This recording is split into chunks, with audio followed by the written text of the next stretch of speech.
better to get people to the promised land. So I always tell my staff, like, whoever comes to us is sort of like it's a Michelin star restaurant, right?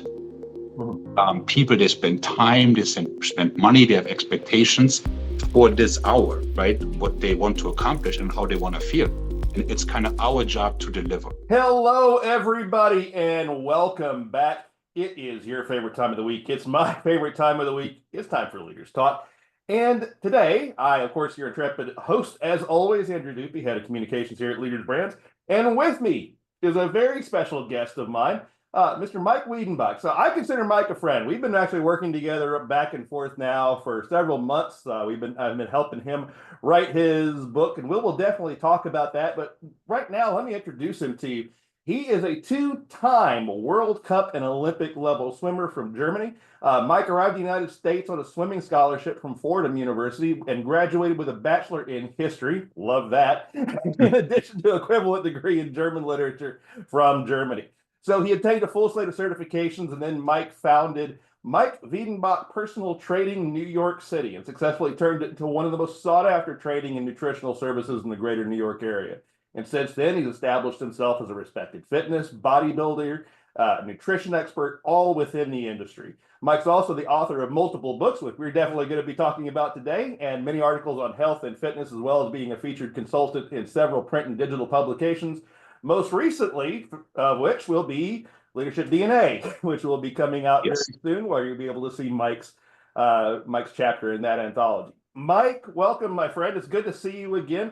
So, I think I covered a little bit about you, but yeah, what about that extra, Mike, you want the audience to know, something else about you?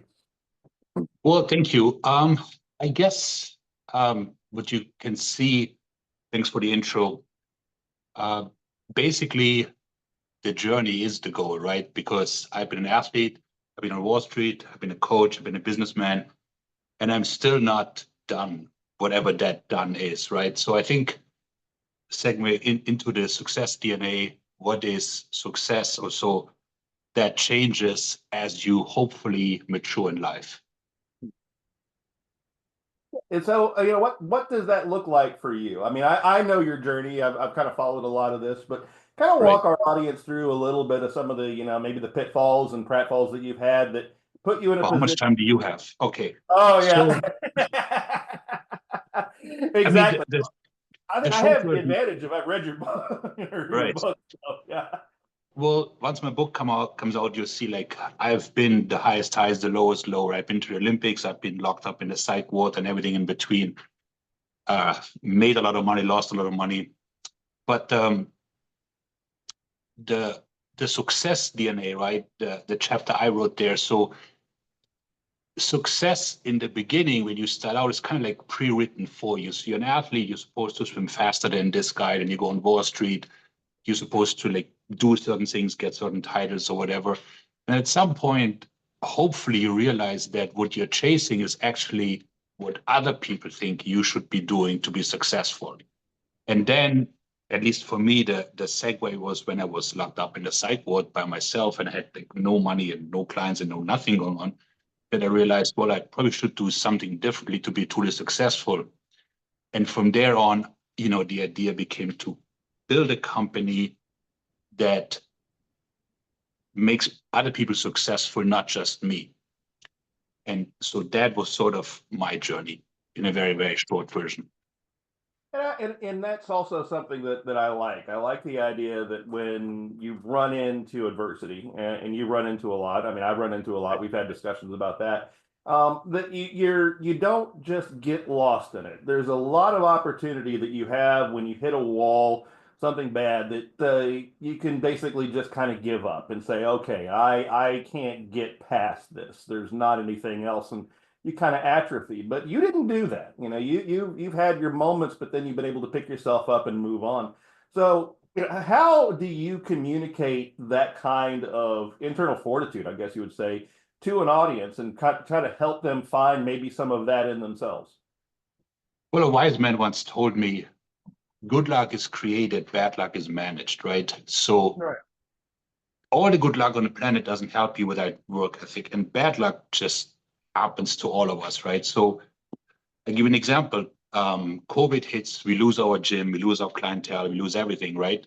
So that arguably is really bad luck. But then what we did is we pivoted and we started training people outside, be it in Central Park, whatever, with rubber bands, and we made do, right? So then, yes, we got lucky that we survived, but we also created that good luck. And I think, so my two sports, right, are swimming and bodybuilding, and they are both, the practices are not very exciting. You just keep on going, and then at some point you have racked up certain mileages or whatever, or certain workouts, certain meals, and you look a certain way.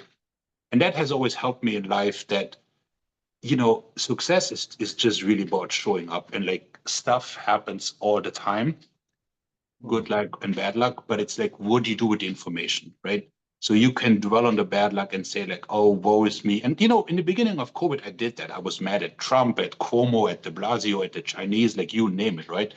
I lost my business. But then I realized none of this is going to make a difference. I can be sitting here pissing and moaning, or I can get out there and try to rebuild the business, right? So I think the sooner we understand that we're never really in charge, the better we can handle the outside world, right?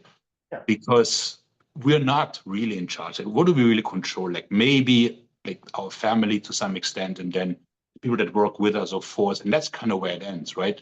But all the macro stuff, neither you or I, or even the people that make macro decisions really have control over that, right?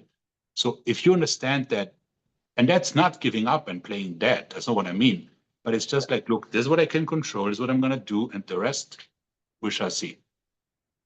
And that's a really good point. You're right. A history person, I think Nixon called it riding the tiger. was what it was like to try and navigate macro topics and things like that.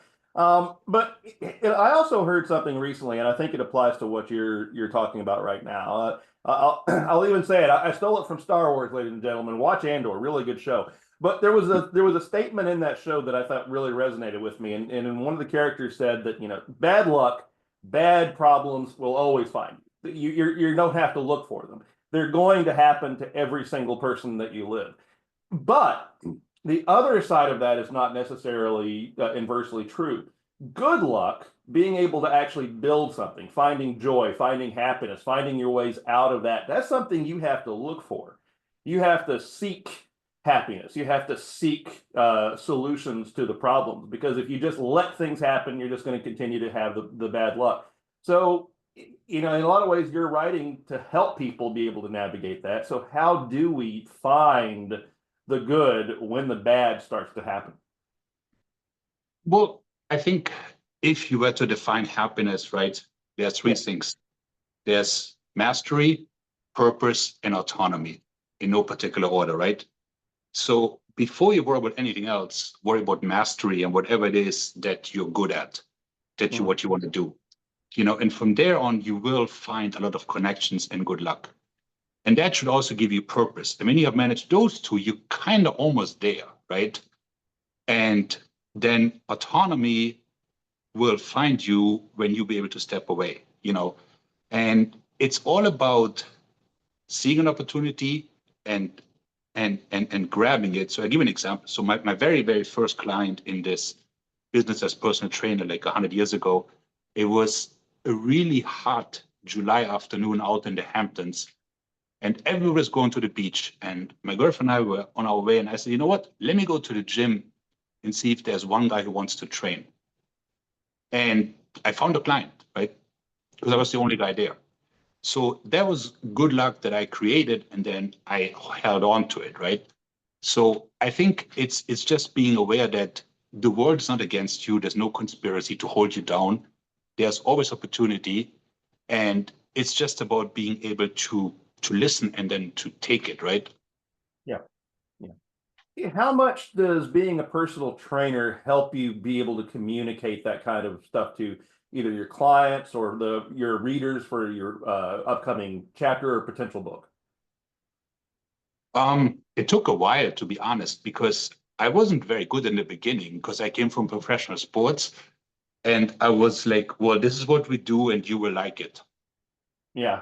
And then I understood that, oh, wait, people, they have mortgages and dogs and kids, and they're not full-time athletes. And there's a whole different subset to that. And you have to go to their land, right? Where they are coming from, like the stress level, what they have, and you have to make it work for them, right? But, I guess I'm a slow learner, but it took me like 15 years to figure that out. Well, but it gives you good opportunity, though, to put yourself in a mentorship position and become a better leader. I mean, I think that even if it takes 15 years to get it, being able to find that, your skill set as a professional athlete might not work for someone who is just going into training to feel better, feel healthier, get some stability in their life. There's a very different need set, and being able to answer those, don't you feel like that actually helps you become a more broad leader? Yeah, it helps you if you're aware of it, right? So Right. if you understand that your life gets infinitely better if you lift other people up and you Mm. make them better, then that's very, very helpful, right?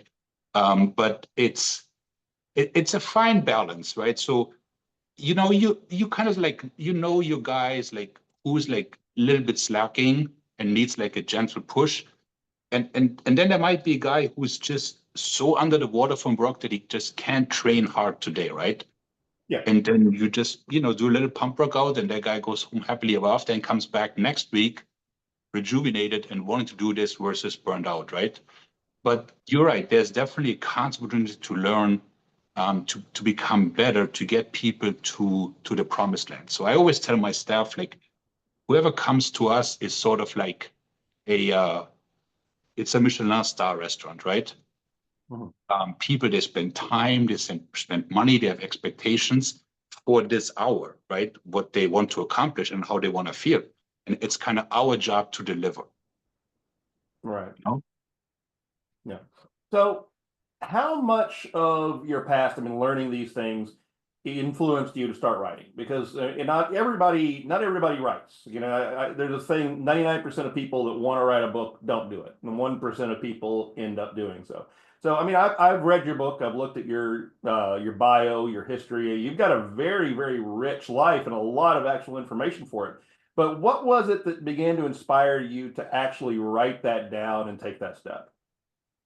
So it's funny because just before you, I spoke to the person who got it all started. Yeah. So last year, I'm gonna say like late August, a group of MBA students from my home area in Germany hit me up and said, "Hey, can we come to the gym and you just tell us like how you built the business and whatever?" And Mm. I said, all right, I guess you can do so. So anyway, so they came, and I gave sort of like a very abbreviated version because they only had like an hour, right, of my life story and like the many failures. Because so they were on a tour of businesses in New York, and everybody was giving them so we went to Goldman Sachs, so we went to Yale and then to Goldman Sachs, and we got $50 million, and here we are. And I said, no, this is not how life works. So I said, well, I've been bankrupt 3 times. I was locked up twice. I had COVID. I almost died. And then I had to rebuild the business at the ripe old age of 44 years of age, right? So, and then I realized this really connected. So this 1 hour became 4. So the group stayed and they asked questions and so on and so forth. And then at some point, I was like, well, maybe I should start scribbling this down. Yeah. And then a couple weeks later, I reached out to you guys about the book. But it really got started. So I taught that seminar a couple more times, like online in India, in Dubai, and the result was always the same. The people that attended, they said, "Oh, this is for the first time that we're hearing a story how it really is in the business world. Yeah. Not so polished, not that everything always like quadruples, but there's a lot of bumps and disasters in the road." And then I figured, well, this might be worth writing down. Yeah.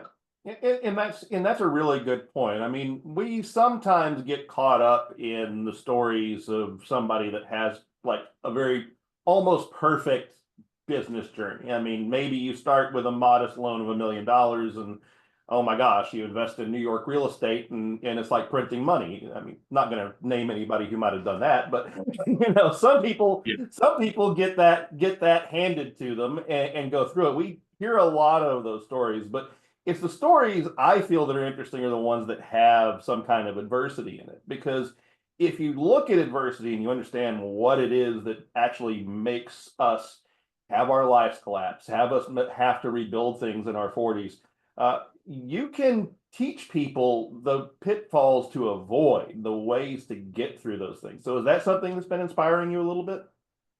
Well, so a long time ago, I read Kitchen Confidential by Andrew, the cook, right? Hmm. And I really enjoyed it, but there was not much of a lesson. It was just stories. I was like, what if I could write a book that has a little bit more takeaway and Yeah. not necessarily how to avoid the pitfalls, because the pitfalls will come, right? There's Right. really Yeah. no way around it. Yeah. But how to handle them and how to navigate them maybe a little bit better than I did, because part of my job gets me in contact with like a lot of successful people. And over the years, I've learned that a lot of people were from the outside. You think, wow, they had the most blessed, glamorous life. If you dig a little deeper, they all have stories, right? Yeah. Be it addiction, a suicide in the family, like stuff that you just don't know. If you just see their insert here, Instagram or whatever papers, right? Billionaires, what have you. But there's, there's divorces, there's all kinds of things. And everybody has a story, right? So in my book, it's not so much like, oh, don't do this, but it's like, well, if this happens, that doesn't mean you're a loser. It doesn't mean you're pathetic. It just means you're one of us, right? Right. Like we all go through this. And then the question is, what do we do with the information? Right? And how do we handle it? So that was sort of my intention of the book. Okay.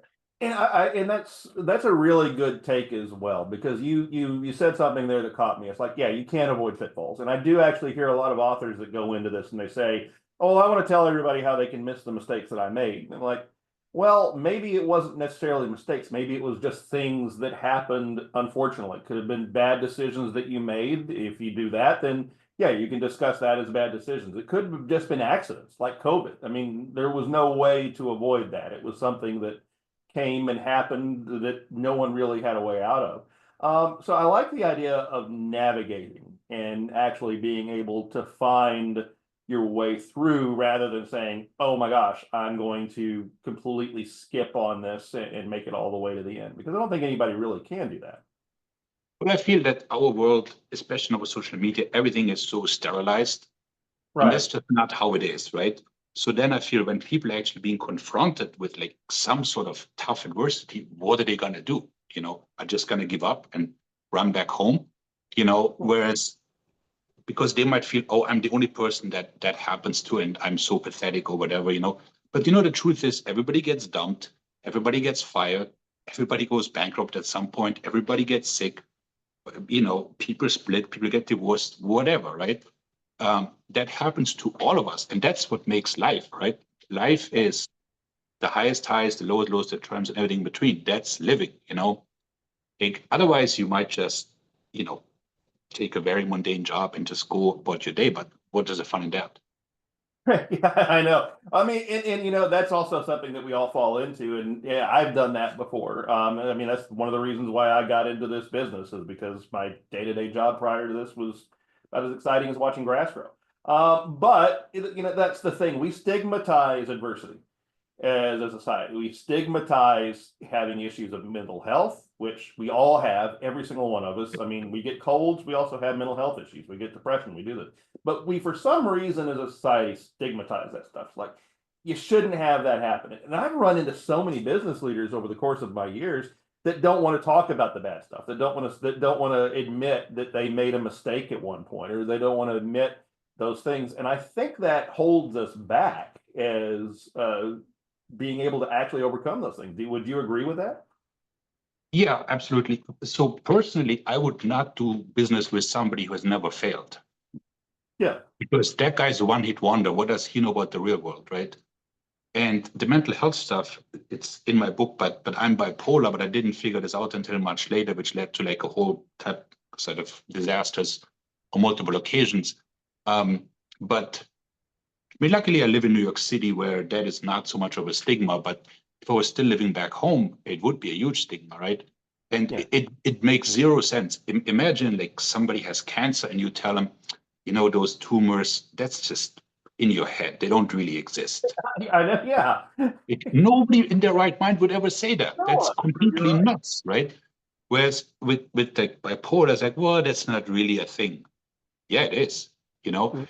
And again, there's also a certain like maybe you have to weed the friends garden a little bit at this point and just see who's really understanding and who's just, not qualified, and that's cool too, you know.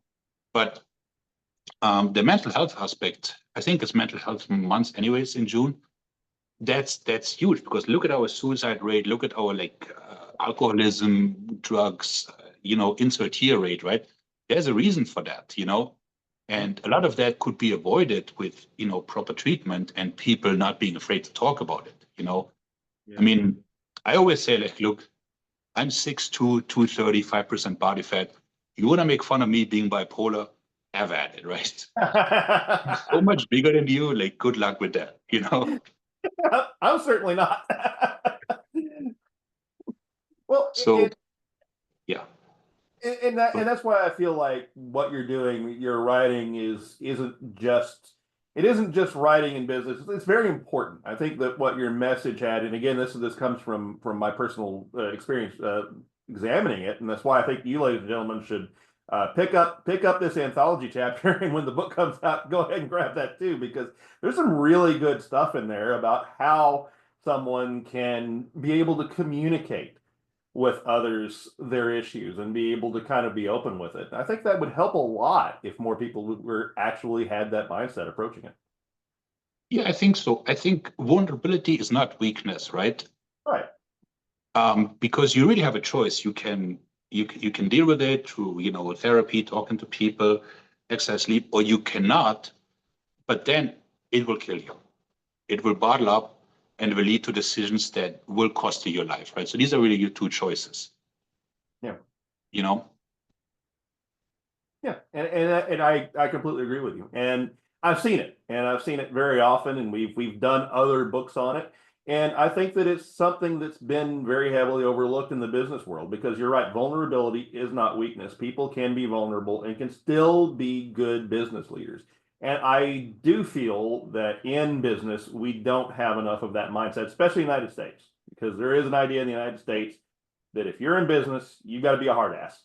And you've got to put your morals aside and your ethics aside, and you've got to put those kind of things aside and focus on nothing but the bottom line. But what I continually see is that doesn't really necessarily work. No, it does not. It's sort of like the clipboard carrying, screaming coach, that might win you two games, but then the team burns out, Yeah. you know? In the long run, if you look at successful leaders, coaches, or whatever, you look at Hansi Flick at Barcelona, whatever, the thing they all have in common is they're very good with people and they make other people better. And of course, but the bottom line matters. Winning matters if you're a sports coach, sure, right? But to do this over a long period of time, you need to have buy-in from others. And so my guys, they know my story, right? So they can come to me and say, I'm feeling down or I'm started drinking, right? And they're not worried about, being reprimanded by me because I've been there, right? Yeah. So that makes them actually better and makes us as a team better because they know that I'm human. I've made a ton of mistakes, more than most people ever will, and they can come to me with their problems, right? Yeah. And they don't have to be afraid or they don't have to be perfect all the time because that would actually hamper the performance greatly. Yeah. Yeah, and that I think is the heart of coaching. I mean, I'm an Auburn grad. I have seen what that can do with the clipboard carrier that goes out and kicks people's butt with Brian Harson. He lasted a year and a half and buried our program, our football program. But you're right, that kind of thing, those kind of hard disciplinarians don't do it because they're trying to go it alone and they're trying to force people to come along rather than doing what I think coaching is, which is building teams. It's team building. It's creating something where everybody ends up working together for a beneficial goal. And you see that from sports, but I think it works in business too. Of course, also think about, like, selfishly speaking. So right now I'm here, I'm always not at work, right? But I'm making money, even though I'm here. I don't have to call in, I don't have to check, things just work, right? And our second location, I travel, I don't, there's 9 time zones. I don't check in because it works, right? Because they are beholden to the idea of what we're trying to do. They get paid very well. So ultimately, that's freedom for me, right? As a business owner. Because otherwise, I just bought myself a job. I would have to be there all the time to supervise. Right. What's the point of that? Exactly. Yeah, and that's just it. When you build a great team, you're right. Everybody is benefiting, so it benefits your time as much as it does anything else. Yeah. Yeah. And it gives everybody to step away and focus on growth, and then thereby making everybody wealthier, better in the process. Yeah, absolutely. Well, Mike, I think that's a good golden nugget to kind of give for our audience to think about. There's a lot of material here. We're going to have you back a little bit later to actually go into a deep dive on the book. But until we do that, how can our audience look a little bit more into you and find out some more about you while that book is cooking? You can just Google me, find me on my website, my social medias. My name is very unusual. I'm the only guy that comes up like that. So just type it in. And there you have me. And I'm looking forward to all comments, questions, whatever there might be. Well, we're going to put those links down below. We're also going to put a link to Leadership DNA, so you can go ahead and pick that up. Mike, like I say, we're going to have you back. I love it. We will continue to have conversations. I think this was a good place to put a pin in it for now. But yeah, we're looking forward to more. Thanks for having me. Hey, take care. Thank you.